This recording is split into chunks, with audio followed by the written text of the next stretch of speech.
भाभी की बहन बनी सौतन। किंजल विवेक के साथ अपनी शादीशुदा जिंदगी में बहुत खुश थी।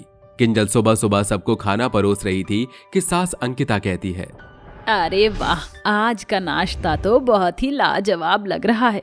मजा आ जाएगा ना अगर मुझे 2 बहुएं सुबह इतना अच्छा अच्छा खाना बना कर दें तो। ये तो सही कहा माँ जी आपने। हाँ माँ, अच्छा है, आपकी एक बहू आ जाएगी तो। ओहो, यही तो मैं बोल रही हूँ कि दूसरी बहू भी ले आती हूँ। कब तक मेरी किंजल अकेले घर संभालेगी। मेरे पीयूष की शादी हो जाएगी तो 2 बहुओं का सुख मिल जाएगा। ये सुनते ही पीयूष के मुंह से जूस की बौछार विवेक के ऊपर निकल जाती है तो विवेक कहता है, पीयूष तू पागल है क्या? खाना पीना नहीं आता तुझे? सॉरी भाई, वो माँ ने अचानक से शादी की बात की ना तो उससे घबरा गया मैं तो अभी छोटा सा बच्चा हूँ, मुझे कोई शादी वादी नहीं करनी। ऐसे कैसे नहीं करनी, इतना बड़ा ऊंट हो गया है, अब क्या बुढ़ापे में शादी करेगा? हाँ देवर जी, अब तो मुझे प्यारी सी देवरानी लाकर दे दो। ये घर का काम अकेले नहीं होता। मैं चाहती हूँ कोई मुझसे गपशप करने आ जाए। अब भाभी आपने मुझसे कहा है तो आपकी बात तो माननी पड़ेगी। अरे वाह, फिर तो मुझे अच्छी लड़की ढूंढनी नहीं चाहिए, ये मान जो गया।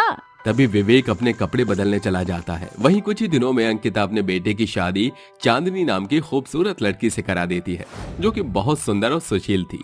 भाभी अपनी देवरानी की आरती उतारकर उसे घर में लाती है, जहां दूध में अंगूठी ढूंढने की भी रस्म होती है। तभी किंजल जोर जोर से ताली बजाकर कहती है, चांदनी हारना मत, अंगूठी तुम्हें ही ढूंढनी है। जी भाभी, मैं जीत जाऊंगी। भाभी, देवरानी के आते ही आप उसकी टीम में चली गई और अपने देवर को भूल गई। और ये मत बोलिए मेरे भैया ने आपको इस रस्म में हरा दिया था। तुम्हारे भैया पर तो मैंने अपना दिल हार दिया, फिर अंगूठी क्या चीज है? ओए होए ओए होए, भाभी आप तो बहुत तेज निकली। आप करते रहिए अपनी भाभी से बात, मैंने तो इस रस्म को जीत लिया है। ये देखो मम्मी जी, मुझे अंगूठी मिल गई। ओह पीयूष बेटा, तूने तो नाक कटवा दी बहू के सामने। खैर, बहुत रस्म हो गई, अब तुम दोनों जाकर आराम करो। जी माँ जी। तभी दोनों कमरे में जाकर आराम करते हैं। वहीं चांदनी भी अपनी भाभी के साथ ससुराल की सारी जिम्मेदारी बखूबी संभाल लेती है। दोनों जिठानी देवरानी बराबर खुशी से मिलकर काम करते थे, साथ में खाना पकाते थे, शॉपिंग पर जाते थे।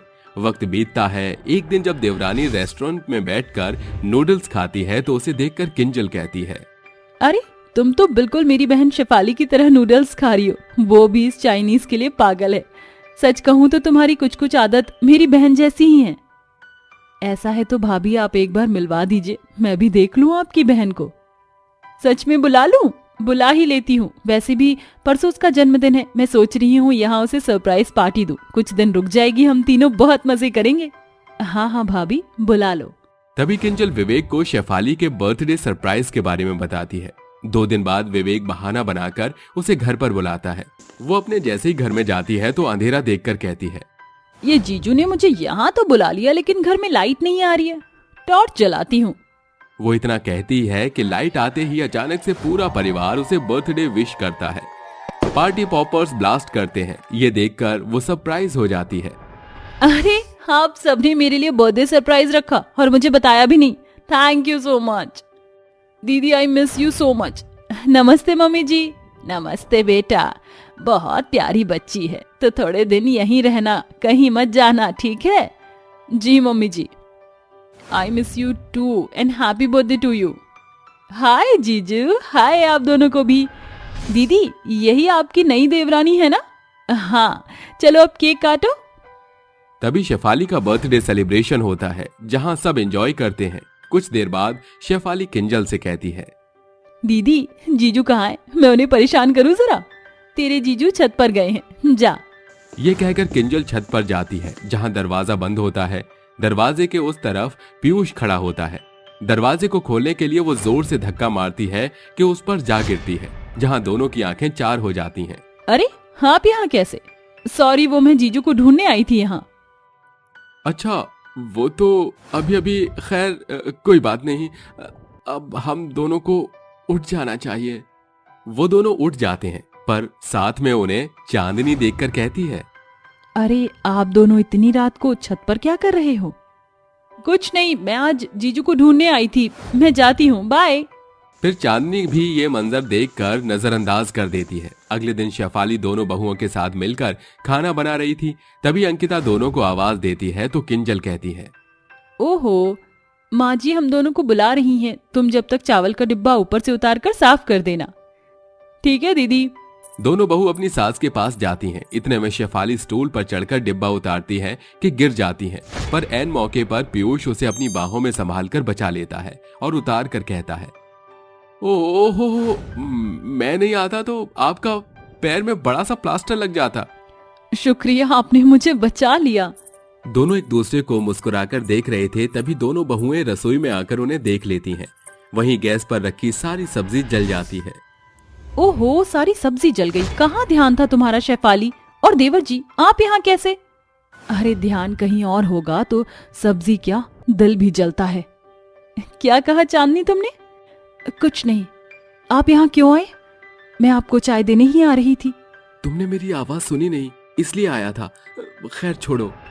अगले दिन दोनों शेफाली शॉपिंग करने गई थी कि पीयूष उसे वहां भी मिल गया। अरे आप यहाँ? मैं घर ही जा रहा था, साथ में चले? ठीक है। तभी शेफाली उसकी कार में बैठ जाती है, जहां दोनों एक दूसरे से बहुत सारी बातचीत करते हैं। फिर 2-4 दिन बाद और घुल मिल जाते हैं। घर में दोनों को एक साथ खिलखिलाता हुआ देखकर चांदनी अक्सर अंदर से कुढ़ा करती थी और कहती थी, कहीं मैं जो सोच रही हूँ वही सच तो नहीं। लगता है भाभी की बहन मेरी सौतन बनकर मेरे पति के साथ छैया छैया कर रही है। सच में इन दोनों का चक्कर तो नहीं चल रहा है ना? शायद मैं ज्यादा ही सोच रही हूँ। कुछ देर बाद ही जब शेफाली अपनी बहन की साड़ी पहनकर और चांदनी की तरह बाल बनाकर रसोई में खाना बना रही थी, ये देख पीयूष उसे पीछे से जाकर पकड़ लेता है और कहता है, अरे वाह चांदनी, आज तुम साड़ी में बहुत अच्छी लग रही हो। तभी चांदनी उन दोनों को रसोई में ऐसे देखकर अलग करती है और खींचकर शेफाली के चांटा मारकर कहती है, छी, मेरी भाभी की बहन मेरी सौतन बन जाएगी ये मैंने कभी सोचा भी नहीं था। और पीयूष तुम मुझे धोखा कैसे दे सकते हो? चांदनी, तुमने जो देखा गलत देखा और मुझे भी गलत फहमी हो गई। मुझे लगा वो तुम हो, इसलिए मैंने गले लगा लिया। मैं नहीं जानता था कि शेफाली है। ये सच कह रहे हैं, इन्होंने आपको ही समझा था। तभी शोर सुनकर अंकिता और किंजल भी वहां आ जाते हैं, जिसे रो रोकर चांदनी सब कुछ बता देती है। फिर शेफाली अपनी बहन को समझाती है, पर वो भी उसकी एक नहीं सुनती। मेरी हिम्मत ही मारी गई थी जो मैंने तुझे यहाँ बुलाया। मुझे शर्म आती है कि तू मेरी बहन है और मेरी देवरानी का घर उजाड़ रही थी। नहीं नहीं दीदी, मेरा यकीन करो, मैंने ऐसा कुछ नहीं किया। हम दोनों के बीच ऐसा कुछ भी नहीं है, ये बस एक गलत फहमी है। चली जा मेरी नजरों के सामने से। ये सुनकर शेफाली रोते हुए अपने कमरे में चली जाती है। पीयूष चांदनी को बहुत समझाता है, लेकिन वो कुछ नहीं सुनती। वहीं अगले दिन शेफाली सबके उठने से पहले एक लेटर लिखकर चली जाती है, जिसे चांदनी पढ़कर कहती है, किंजल दीदी, चांदनी दीदी, पता नहीं आपने मुझे कैसे देखकर जज किया है, लेकिन मैं ईश्वर की कसम खाकर कहती हूँ कि मेरे मन में पीयूष को लेकर कुछ भी नहीं है। हमने बस साथ में बात की है, उसके अलावा कुछ नहीं। मेरे रहने से इतनी बड़ी प्रॉब्लम हो गई, इसलिए मैं घर छोड़कर जा रही हूँ। मेरी वजह से जो भी हुआ उसके लिए सॉरी। हे भगवान, ये मुझसे क्या हो गया? मैंने इतना गलत समझा।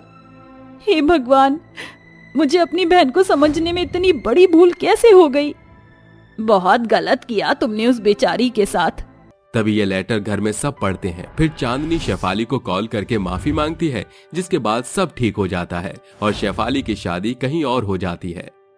कौशल्या की 5 बहुएं थीं, जिनमें से 3 अमीर और 2 गरीब थीं। उसकी 3 अमीर देवरानी हमेशा अपनी दोनों गरीब जेठानियों के ऊपर बहुत हुक्म चलाया करती थी और हमेशा उनके ऊपर धौंस जमाया करती थी। अरे जरा देखो तो सही इन दोनों को, जब देखो आंसुओं की तरह काम करती रहती हैं। अरे कुछ काम ढंग से कर लिया करो। घर के अंदर कितनी धूल मिट्टी हो रही है, क्या तुम्हें दिखाई नहीं देता? मेघा, तुम ऐसा क्यों कहती हो? तुम मुझसे छोटी हो, उसके बाद भी तुम मेरे ऊपर इतने हुक्म चलाती हो। मेरी देवरानी हो, ना कि मेरी जेठानी। ओह, देखो तो सही इन्हें कितने बोल निकल रहे हैं। अगर इतना बोलोगी तो तुम्हें पता है ना, हम तुम्हारी शिकायत माजी से लगा देंगे। उसके बाद जो तुम्हारे साथ होगा तुम सोच भी नहीं सकती हो।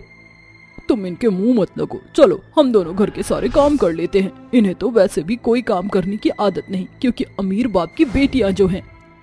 आरती और आनंदा दोनों ही घर के कामों में लग जाती हैं। वहीं उनकी तीनों अमीर कामचोर देवरानी आराम से टीवी के सामने बैठकर समोसे खा रही होती हैं। अरे यार, कितने दिन हो गए हैं हम लोग शॉपिंग पर नहीं गए। चलो ना शॉपिंग पर चलते हैं, थोड़ा सा मजा आ जाएगा। वैसे तुम सही कहती हो। चलो, काफी समय से हम लोग शॉपिंग पर भी नहीं गए और बाहर से कुछ खाया भी नहीं है। आज हम लोग खूब मौज मस्ती करके आएंगे। पास तो बहुत सारे क्रेडिट कार्ड भी हैं और इसी बहाने में उन्हें इस्तेमाल तो कर लूंगी। ऐसा कहकर तीनों देवरानियां बाहर शॉपिंग करने निकल जाती हैं और बड़े बड़े शोरूम से कपड़े खरीदती हैं, जिसके चलते वो अपनी शॉपिंग में पूरे 50,000 रुपए खर्च कर आती हैं। अब वो घर लौटती हैं तो अपनी सास कौशल्या को अपना लाया हुआ सारा सामान दिखाती हैं। ये देखो माँ जी, मैं आपके लिए क्या लेकर आई हूँ, एक नई साड़ी। अरे, आपकी दोनों बड़ी बहू तो कभी आपके लिए कुछ लेकर आती नहीं है, हमेशा इस घर में फोकट की खाती रहती हैं। कौशल्या साड़ी देखकर बहुत खुश होती है, जिसके बाद मेघा कौशल्या को एक प्यारे से झुमके देकर कहती है, ये देखिए माँ जी, मैं तो आपके लिए कानों के झुमके लेकर आई हूँ। पूरी मार्केट में ये झुमके कहीं भी किसी को नहीं मिलेंगे, क्योंकि ये मेरे डिजाइनर ने बनाए हैं। अरे वाह, क्या बात है, झुमकों के डिजाइन तो बहुत ही सुंदर है। इतने सुंदर डिजाइन तो मैंने आज तक नहीं देखी। वैसे तुम्हारा डिजाइनर बहुत ही अच्छा है, जो ऐसे अच्छे अच्छे डिजाइन बनाता है। मैं भी अगली बार उसी के पास जाऊंगी डिजाइनर झुमके बनवाने के लिए। अरे माँ जी, हम तो आपकी बहुएं ही है और हमारा आपके लिए करना पूरा कर्तव्य है। अगर हम आपके लिए नहीं करेंगे तो कौन करेगा। वैसे भी आपकी दोनों बड़ी बहुओं को आपकी तो बिल्कुल भी चिंता नहीं है। उन्हें तो कुछ बड़ी ही नहीं है। ना उनके ससुराल वाले आपको कुछ देते हैं और ना वह दोनों आपको कुछ देती हैं। हाँ बहू, ये तो तूने बिल्कुल सही बात कही। वैसे दोनों है ही ऐसी बहुत गरीब। पता नहीं क्या सोचकर मैंने अपने बड़े बेटे की शादी उन दोनों से करवा दी। इससे अच्छा तो मैं तुम जैसी अमीर बहुओं से शादी करवाती तो ही अच्छा होता। कौशल्या के इतना कहने के बाद कन्नू कौशल्या से कहती है, अरे माँ जी, हम बाजार में शॉपिंग करके आए, हम तो बहुत ज्यादा थक गए। इन दोनों से कहो ना, ये यहाँ बेफजूल में खड़ी हैं, हमारे लिए कुछ खाने को ही बना देंगी। तुम दोनों ने सुन तो लिया ही होगा। जाओ मेरी इन प्यारी बहुओं के लिए चाय नाश्ता बना कर ले आओ। मेरी बहू थक गई है, क्या तुम्हें दिखाई नहीं देता? ठीक है माँ जी, हम जाकर अभी बना लेते हैं चाय नाश्ता। आनंद और आरती दोनों ही रसोई में जाकर चाय नाश्ता बनाने लगती हैं। तभी आरती आनंदा से कहती है, आज अगर हमारे पास पैसे होते और हमारे माँ बाप अमीर होते तो हमारी भी इस घर में उतनी ही इज्जत होती जितनी हमारी देवरानियों की होती है। बिल्कुल सही कहती हो, काश हमारी भी इस घर में उतनी ही इज्जत होती जितनी हमारी देवरानी की होती है।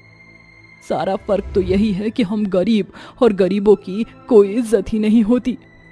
आनंदा और आरती दोनों ही बहुत ज्यादा दुखी होते हैं। एक तरफ दिन रात उन दोनों की अमीर देवरानियां एक दिन घर में तीनों देवरानियां या मिलकर कौशल्या के जन्मदिन की तैयारियां कर रही होती हैं, जिसके चलते वो अपनी पुरानी साड़ियां निकाल कर लाती है और अपनी दोनों जिठानियों को देते हुए कहती है, देखो तुम दोनों इतनी गरीब हो कि तुम्हारी इतनी औकात नहीं कि तुम अच्छी साड़ियाँ खरीद सको, इसलिए हम तुम्हें अपनी पुरानी साड़ियाँ दे रहे हैं। आज रात के फंक्शन में हमारे कुछ अमीर मेहमान आने वाले, अगर तुम उनके सामने इस तरह गरीबों वाले कपड़े पहन लोगी तो हमारी बहुत बेइज्जती होगी। हाँ हाँ, सही कहा। इसलिए तुम ये साड़ियाँ रखो और शाम के फंक्शन में इन साड़ियों को पहन लेना। और याद रहे, हमारे मेहमानों से थोड़ा दूरी बनाए रखना।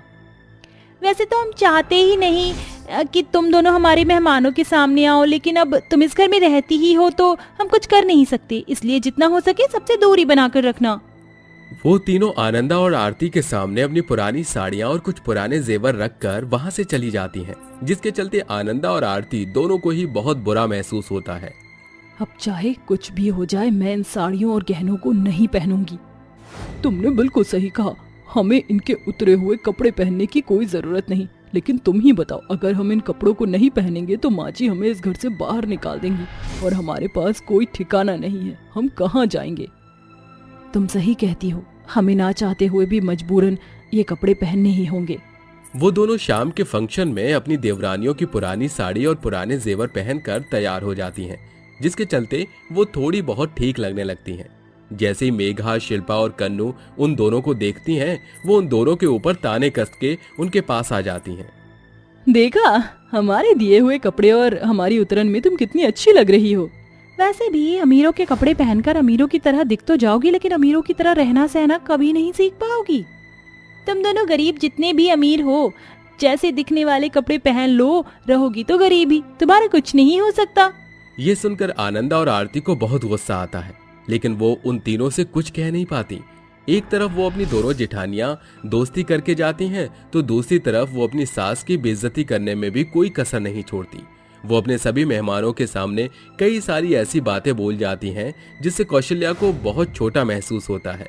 ये सब आरती और आनंदा को बिल्कुल भी बर्दाश्त नहीं होता। सभी मेहमानों के सामने इन तीनों ने हमारी बेइज्जती की, इससे कोई फर्क नहीं पड़ता, लेकिन हमारी सास जैसी भी हो हमारी सास है और एक माँ जैसी है। हम उनके खिलाफ एक शब्द नहीं सुन सकते। अब बहुत हुआ, आज उन्हें सबक सिखाना ही होगा। आनंदा और आरती दोनों सभी मेहमानों के साथ घूमना मिलना शुरू कर देती हैं, जिसके चलते सभी मेहमान उन्हें बहुत पसंद करते हैं। फिर वो दोनों अपनी सास के पास जाती हैं और सभी मेहमानों को अपनी तरफ आकर्षित करते हुए कहती हैं, जन्मदिन की हार्दिक शुभकामनाएं माँ जी आपको। आप बेशक हमारी सास हो लेकिन हमेशा हमारी माँ की तरह ही रहोगी। हमारा आपके सिवा इस दुनिया में कोई नहीं है। और याद रखना, जिंदगी में कभी आपके साथ कोई ना भी हुआ तो आपकी दोनों बड़ी बहू हमेशा आपका साथ देंगी। कौशल्या ने अपनी दोनों बड़ी बहू के साथ शुरू से ही बहुत बुरा बर्ताव किया था, जिसके चलते उसे अपनी गलती का एहसास होता है और वो सही गलत समझ जाती है। वो रोते हुए अपने दोनों बड़ी बहुओं से माफी मांगती है। तुमने हमेशा मुझे माँ की तरह समझा, लेकिन मैंने तुम्हारे साथ बहुत अत्याचार किए, सिर्फ अपनी अमीर बहुओं के आगे, क्योंकि वह मेरे लिए इतना कुछ करती थी और तुम्हारे बारे में हमेशा मुझे भड़काया करती थी। आज मेरी आंखें खुली हैं। मेरी तीनों बहुएं जो कि बहुत अमीर हैं, वो मुझे तोहफों से खरीदती रहती थी, लेकिन उन्होंने कभी मेरी इज्जत करना नहीं सीखा और तुमने हमेशा मुझे इज्जत दी। मेरे लिए सही मायने में तुम ही मेरी सबसे अच्छी बहू हो। ऐसा कहकर कौशल्या अपनी दोनों बड़ी बहू को गले से लगा लेती है, जिसके चलते उसकी तीनों अमीर बहुओं को अपनी गलती का एहसास होता है। उस दिन से वो भी सुधर जाती है।